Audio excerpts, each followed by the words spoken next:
Kalian pasti kan kayak ngerasa capek banget padahal seharian kalian tuh nggak ngapa-ngapain, kayak dari luar kamu kelihatan cuma rebahan, cuma duduk, cuma scrolling sosial media, tapi dalam hati kamu tahu banget kalau kamu tuh lagi kecapean. Rasanya aneh kan, tubuh kamu diam tapi pikiran kayak lagi maraton tanpa garis finish. Kadang kamu bahkan bingung sendiri, kenapa sih aku capek? Padahal aku nggak ngapa-ngapain, tapi sebenarnya kamu tahu jawabannya, karena yang capek itu bukan badanmu, tapi pikiran kalian. Dan capek mental itu jauh lebih berat daripada capek fisik. Kalau capek fisik, kita tinggal tidur. Tapi kalau pikiran kamu yang berisik, tidur pun jadi rasanya kayak kerja shift malam. Yang bikin ini makin berat adalah, semua ini tuh kayak pertarungan yang gak ada orang lihat. Dari luar kamu kelihatan santai, tapi dalam kepala kamu itu penuh dengan suara. Ada kekhawatiran kecil yang muncul terus, ada hal-hal yang kamu ulang berkali-kali, ada tekanan yang kamu simpan rapat-rapat, kamu nggak cerita ke siapapun, tapi kamu ngerasain beratnya setiap hari. Itulah yang aku sebenarnya silent battle. Perang yang nggak terlihat tapi efeknya nyata banget dalam hati dan juga badan kamu. Makanya di video ini aku mau ngajakin kalian dengan satu hal yang sering bikin kepala kita itu sesak tanpa sadari, yaitu mental noise. Dan pelan-pelan kita bakal bahas kenapa kamu bisa kecapean meski seharian kita nggak ngapa-ngapain. Dan dari mana asalnya dan juga bagaimana solusinya. Kita langsung aja masuk ke bab yang pertama, apa itu mental noise. Jadi gini, mental noise itu sebenarnya bukan istilah yang ribet. Sederhana itu kayak mental noise adalah suara-suara di dalam kepala kita yang nggak pernah diam. Bukan suara beneran, tapi lebih ke pikiran kecil yang muncul terus. Nabrak satu sama lain dan bikin kepala kita itu kerasa penuh.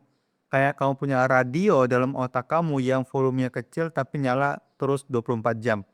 Kadang isinya kekhawatiran kecil yang nggak penting, kadang ulang-ulang kejadian lama, kadang mikirin hal-hal yang bahkan belum terjadi. Dan yang paling ngeselin, kamu nggak pernah benar-benar merasa tenang. Meskipun badan kamu tenang dan kamu lagi santai. Mental noise itu muncul dari dalam banyak bentuk. Ada yang bentuk overthinking, ada juga bentuknya kecemasan yang halus banget, kamu nggak panik. Tapi kamu selalu ngerasa kayak ada yang salah, kayak ada beban kecil di dada kamu yang nggak bisa kamu jelaskan. Ada juga bentuknya pikiran random yang tiba-tiba muncul, bikin kamu loncat-loncat dari satu pikiran ke pikiran lain tanpa henti. Dan itu semua terjadi dalam background tanpa kamu sadari. Hasil akhirnya adalah kamu ngerasa capek banget, padahal kamu nggak ngapa-ngapain. Yang bikin mental noise bahaya adalah kamu sering anggap itu normal. Kamu mikir itu cuma, ah aku aja yang mikir terlalu banyak. Padahal kalau dipikir-pikir lagi, otak kamu tuh nggak pernah istirahat. Bayangin, laptop yang hidup terus 24 jam tanpa dimatiin, cuma sleep mode doang, lama-lamanya bakal lemot, panas, error. Nah, otak kita juga kayak gitu. Kelihatannya oke sih, padahal dalamnya itu ada file-file yang nggak pernah tertutup. Dan kalau mental noise ini kamu nggak sadari, pelan-pelan dia akan nguras energi kamu. Kamu bangun tidur tapi masih capek. Kamu rebahan, nggak ngerasa pulih. Kamu liburan tapi kepala kamu tetap rame.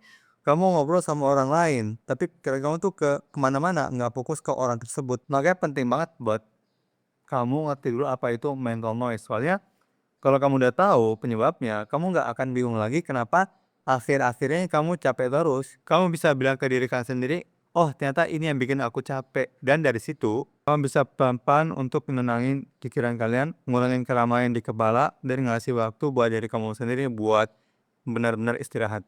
Kita masuk ke bab kedua, 3 sumber kelelahan mental yang sering kamu nggak sadari. Kalau kita ngomongin kenapa kamu bisa capek, mesti nggak ngapa-ngapain, biasanya jawabannya bukan satu.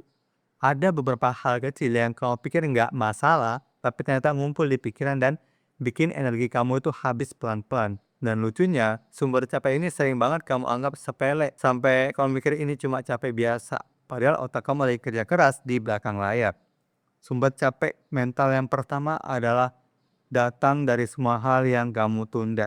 Hal-hal kecil tapi numpuk yang kamu simpan di pojokan kepala dengan harapan nanti aja deh. Padahal setiap kali kamu bilang nanti, otak kamu tuh nyimpan kerjaan itu sebagai tab yang terbuka. Otak kamu sibuk ngejaga supaya kamu nggak lupa. Kayak kamu punya 10 aplikasi terbuka di HP, tapi kamu cuma lihat home screen doang. Keluarannya sih santai kelihatannya, tapi dalamnya tuh panas.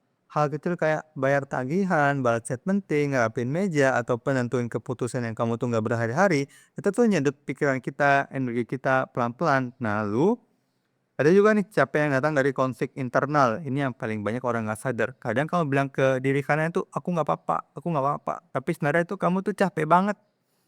Kadang kamu pura-pura kuat, pura-pura nggak masalah, pura-pura bisa jalan terus, padahal kamu tuh butuh berhenti, butuh stop. Dan pura-pura itu tuh capek banget. Kamu kayak jalan sambil nahan beban yang nggak kamu akui. Dari luar kelihatan biasa aja, tapi dari dalam ada tarik ulur antara apa yang kamu rasain dan apa yang kamu pikir harus kamu rasakan. Itu tuh yang bikin energi kita bocor. Yang ketiga adalah ada capek yang datang dari pikiran kita yang terlalu jauh ke depan. Kamu mikirin besok, lusa, minggu depan, kemungkinan terburuk, semua hal yang bahkan belum kejadian sama sekali. Kamu sibuk bikin skenario di kepala, padahal kamu sendiri tuh nggak tahu bakal seperti apa nanti. Otak kita tuh sibuk nyiapin pertahanan terus-menerus dan persiapan yang nggak ada habisnya. Itu tuh bikin kita capek lahir dan juga batin.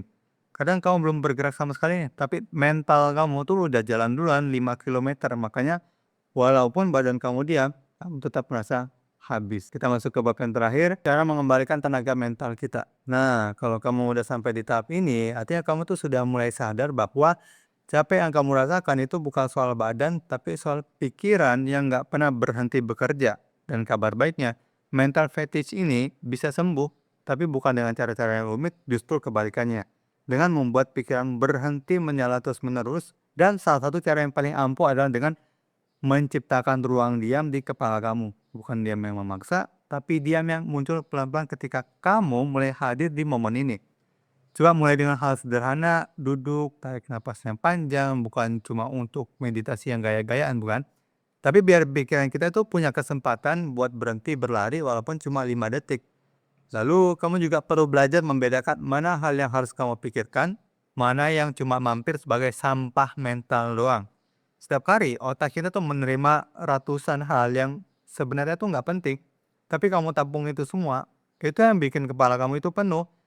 Jadi mulai sekarang, tiap kali ada pikiran yang muncul tiba-tiba, coba tanya ke diri kalian, ini penting buat hidupku atau cuma lewat doang?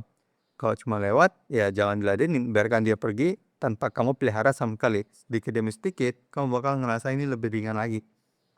Dan yang terakhir adalah, tubuh kamu juga punya peran besar dalam kesehatan pikiran. Kamu nggak harus workout, cukup gerak dikit, jalan-jalan depan rumah, stretching 5 menit, ataupun ya yang penting gerak aja gitu, nggak usah diam terus di rumah. Itu tuh ngasih sinyal ke otak kita bahwa kita tuh nggak stuck, kita nggak beku, kita punya kendali. Kadang satu langkah itu tuh bisa lebih menenangkan daripada pikiran positif. Karena pada akhirnya untuk menyembuhin kelelahan mental itu kamu nggak butuh jadi orang baru. Kamu cuma butuh kembali ke dirimu yang nggak selalu dikejar pikiran. Yang bisa bernapas tanpa terburu-buru, yang bisa bilang ke diri sendiri, aku butuh istirahat, dan itu nggak salah. Sekian kan kali ini, semoga bermanfaat. Like kalau kamu suka, subscribe kalau kamu suka. Kalau kamu suka video ini, pasti kamu suka video di sebelah kiri sini. Bye-bye, terima kasih telah menonton.